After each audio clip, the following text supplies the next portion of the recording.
مرحبا، يأخذ الجميع ستيف هنا. وإذا كنت تبحث عن شيء أكبر قليلا من تلفزيونك القياسي دون أن تدين بعشرات الآلاف من الدولارات، فهذا لك جهاز عرض ليزر بإسقاط قصير جدا تم إرساله إلي من أصدقائي في أوالي فيغان. هذا هو LTV 535 100، يعني سطوع 35 شمعة، لذا ستتمكن من مشاهدة محتوى HDR الخاص بك، وستشاهد نتفليكس 4K بسهولة باستخدام جهاز عرض مثل هذا. الآن بعض الأشياء الرائعة حول هذا جهاز بروجيكتور خاص هو أنه يدعم 4K HDR، وسيكون أكثر ميزة لم تكن تتوقعها حقا، وهي أنه يمكنك استخدام جهاز العرض هذا بنظارات دي ثلاثية نشطة، ويمكنك سحب نتفليكس بالإضافة إلى ديزني بلس ويوتيوب وشاهد 3 أفلام دي مرة أخرى، وهو شيء اعتدنا القيام به منذ سنوات. لذا في هذا الفيديو سأريكم يا رفاق كل ما تحتاجون إلى معرفته من الإعداد، جودة الصوت وبعض الألعاب. لذا اجلسوا واسترخي فلنبدأ.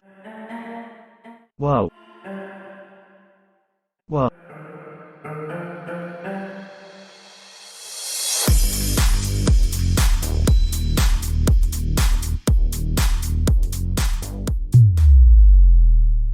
يا رفاق، ينظرون إلى هذه الشاشة 100 بوصة من شركة تسمى بيتستورم، متخصصة في هذا النوع من التطبيقات. على ظهرها هناك بعض رافعات المقاس حتى لا يمكنك سحبها لأعلى ولأسفل، وهي مصممة لتوفر لك الأفضل جودة الصورة خارجة مثل LTV 30 و500. شيء أريد أن أريكم بسرعة حقيقية. إذا نظرت إلى الأسفل هناك بعض الثقوب اللولبية حتى تتمكن من وضعها على حامل السقف وتركيبه رأسا على عقب، وبعد ذلك يمكنك الدخول إلى البرنامج وقلبه حتى تتمكن من تحقيق مظهر التسلل السلس. لذا فإن ما سأفعله هو الذهاب وتعيين هذا لأسفل، وسأخبركم كل شيء عن ذلك، وبعد ذلك سنمضي قدما ونقوم بتشغيل كل شيء، وستحصل على الصندوق الذي سيحصل على جهاز التحكم عن بعد الكامل الذي يشمل جميع ميزات جهاز العرض. ولكن استمر في ذلك ضع في اعتبارك أن جهاز العرض هذا يعتمد على المدخلات ليتمكن من إظهار إشارة، كما أنه يأتي مع دليل المستخدم وسلك طاقة، كما أنه يأتي مع عصا نار 4 كيماكس، ويمكنك استخدام هذا لجميع تطبيقاتك. نظرا لأنه لا يحتوي على أي نوع من التطبيقات المضمنة في جهاز العرض الآن، يمكنك الآن إلقاء نظرة على الجزء الخلفي من جهاز العرض، وهناك مخرج من الألياف الضوئية للانتقال إلى نظام الصوت الخاص بك، وهناك USB بالإضافة إلى اتصال LAN للتوصيل بجهاز توجيه، بالإضافة إلى أنه يحتوي على شبكة واي فاي مضمنة عندما يمكنك توصيل مداخل مركبة فيه، وستجد مدخلان HDMI بنقطتين صفر على جانبه. يوجد USB ثان للوسائط. أيضا هناك حجرة سرية في الخلف حيث يمكنك تخزين عصا النار بشكل منفصل الذي يتضمن USB لتشغيله، ومدخل HDMI. الآن عندما يتعلق الأمر بالمواصفات التي يمكن أن تفعلها من 80 بوصة وصولا إلى 51 بوصة، وستدعم ميزات مثل جهازك 10 بالإضافة إلى HDR 10 وملفات تعريف HLG، ولكن مضاعفة الرؤية ستأتي قريبا مع ترقية عندما تحصل عليها لأول مرة لمطابقتها مع الشاشة. ستكون هناك بعض الأنماط التي لديك وهذا البرنامج يساعدك، ولكن الشيء الرائع في جهاز العرض هذا هو أنه إذا لم تستطع يمكنك موائمتها، يمكنك الدخول هنا. قم بإعداده بشكل أساسي لمطابقة شاشتك. الآن لن أخبرك أنه من السهل، لأنه يجب عليك سحب هذا للخلف حتى تحصل على الحجم المناسب، وبعد ذلك سيتعين عليك اللعب بالمسامير لرفعها ولأسفل حتى تحصل على الزاوية الصحيحة بمجرد وصولك إلى هذه الشاشة المعينة. ثم يمكنك المضي قدما واستخدام هذه الأسهم لتصويب كل شيء. عندما يتعلق الأمر بعرض جودة الصورة هو الشيء الأول الذي يبحث عنه الأشخاص، لذلك قم بإجراء هذه المقارنة. لقد صدمت بعض الأشياء على قرص الاختبار الخاص بي. أولا وقبل كل شيء، نحن عند 4000 لومن بدلا من 1000 لومن عادة من التلفزيون، ثم نحول هذا إلى BT 2020، وهذا يمنحك ألوانا أفضل من تسجيلك 7 أو 9 مع هذه الشاشة. يمكننا رؤية المستويات المختلفة لمستويات اللون الأبيض. إذا شاهدت مقاطع الفيديو التلفزيونية الخاصة بي، فمن المحتمل أنك تدرك أن معظم التلفزيون لا يلتقط هذا النطاق من الألوان، لكن جهاز العرض هذا يلتقط ذلك، ولديه الكثير من الفصل إلى المستويات السوداء في الأسفل. ثم أريد أن أريكم يا رفاق اختبار النقاط هذا حتى تتمكنوا من رؤية أنه يلتقط كل النقطة المتوفرة على هذا القرص، وما يظهر لك هو أن الفصل بين مستويات اللون الأبيض ومستويات الأسود ستكون أكثر وضوحا وتفصيلا عندما يتعلق الأمر بهذه الشاشة المعينة. وهنا اختبار لون آخر، وإذا نظرت إلى هذا الخط الأوسط مرة أخرى فسترى هذا الفصل عن الأسود المستويات إلى المستويات الرمادية. الآن ألقى نظرة على الحركة التي تبدو متوترة نوعا ما، ولكن ما يمكننا فعله هو أنه يمكننا الدخول في الإعداد ثم الانتقال إلى الصور وتحديدها. هنا يمكننا الانتقال إلى الإعداد المتقدم ثم الانتقال إلى MMC، وهذا سيسمح لنا بالحصول على خيارات مختلفة لتنعيم الحركة. ويمكنك أن ترى هناك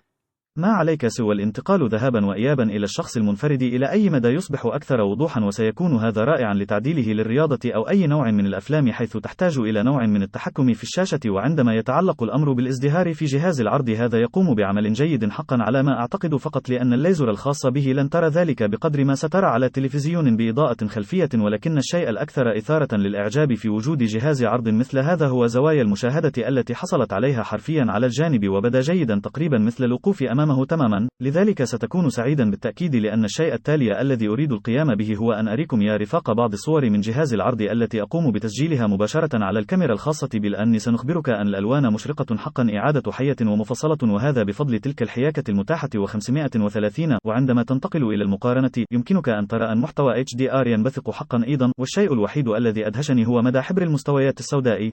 أن هذا هو جهاز العرض الآن. ربما تتساءل يا رفاق عن شكل جهاز العرض عندما يكون هناك الكثير من الضوء في الغرفة، وعندما لا يكون هناك ضوء على الإطلاق. فقد أجريت هذه المقارنة الصغيرة لأظهر لكم فرقا، ومن الواضح أن جهاز العرض في غرفة مظلمة سيعطيك أفضل جودة ممكنة للصورة. والشيء الرائع الآخر في جهاز العرض هذا هو أنه يحتوي على وضع ألعاب، حيث يمكنك الحصول على 30 مللي ثانية من تأخر الإدخال عند 4 كلفن عند 60 هرتز، وتنخفض إلى 17 مللي ثانية عند 10 بكسل، لكنها ستوفر 120 هرتز لتلك الألعاب. لذا دعنا نمضي قدما ونقوم ببعض الألعاب.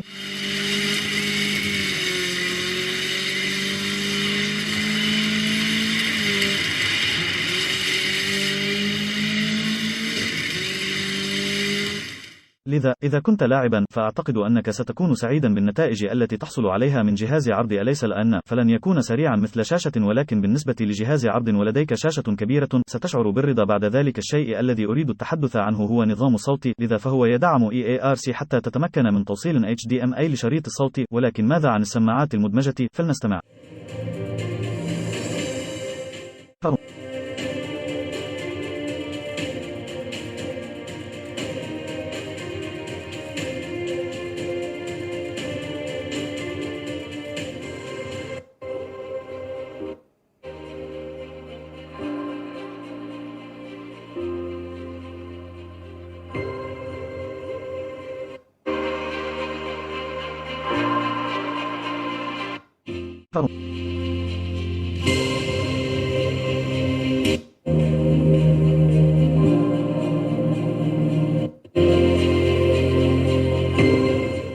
ميزة أخرى أريد أن أعرضها لكم يا رفاق حول جهاز العرض هذا، هي أنه يمكنك تنزيل التطبيق المسمى StShare. وما هي المشاركة الشرقية التي يمكنك مشاركتها على شاشتك؟ كما ترى أنني أستخدم الكاميرا الآن، ويمكنك مشاركة تطبيقاتك معك. يمكنك إرسال أنواع مختلفة من الأفلام والمحتوى من جهازك الذكي مباشرة إلى جهاز العرض، وهي ميزة رائعة خاصة عندما تتجمع حولك وترغب في مشاركة تلك الذكريات مع عائلتك. يمكنك التحكم في كل شيء مباشرة من جهازك الذكي، لذلك ليس عليك استخدام جهاز التحكم عن بعد التي جاءت معها إذا قررت إعداد هذا من وقت لآخر. ويمكنك رؤية هذا الرمز الصغير في الأعلى، ويطلب مني بشكل أساسي توصيل جهاز مثل محرك الإبهام حتى أتمكن من بدء تشغيل الصور والأفلام الخاصة بي إذا لا أرغب في عكس شاشة هاتفي. وأريد أن أريكم يا رفاق بعض الميزات في القائمة. كما تضغط على الصورة هنا، يمكنك تغيير أوضاعك المختلفة، بحيث يمكنك في الجزء السفلي أن ترى أنه يمكنك الانتقال من معيار الموارد البشرية إلى لعبة رياضية حية ومستخدم. يمكنك أيضا تكبير الشاشة، ولأسفل هنا في الجزء السفلي توجد جميع إعداداتك ل3 أبعاد. لذا بمجرد حصولك على الطاقة، فئات وبوابات من المحتوى، يمكنك استخدام هذا للتبديل للخلف وللأمام تحت الأضواء. يمكنك تغيير السطوع، بالإضافة إلى أنه يمكنك النزول هنا، وهذا هو المكان الذي حصلت فيه على هذا المخطط. بالإضافة إلى أنه هنا في الجزء السفلي يمكنك تركيز الشاشة، وهذا في الواقع يحرك نظام الإضاءة للأمام وللخلف حتى تتمكن من الحصول على أفضل منطقة تركيز. لديك إعداد الشبكة لربط كل شيء. الآن لديها شبكة واي فاي مدمجة،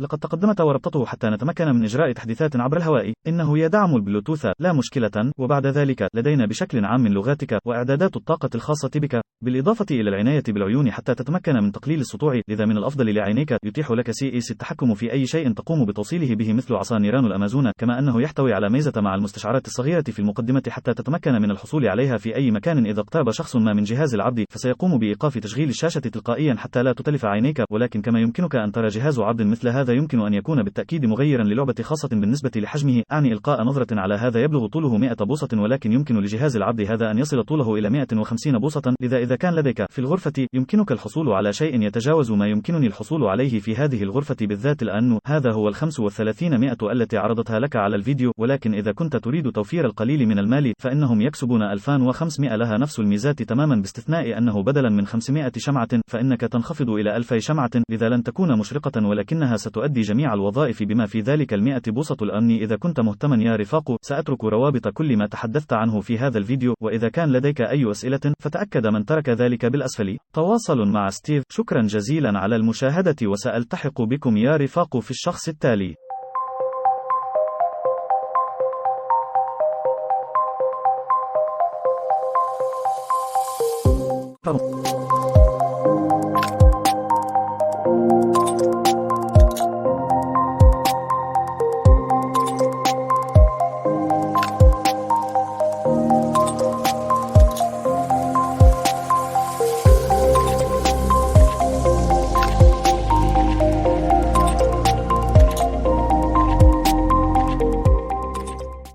بجانبك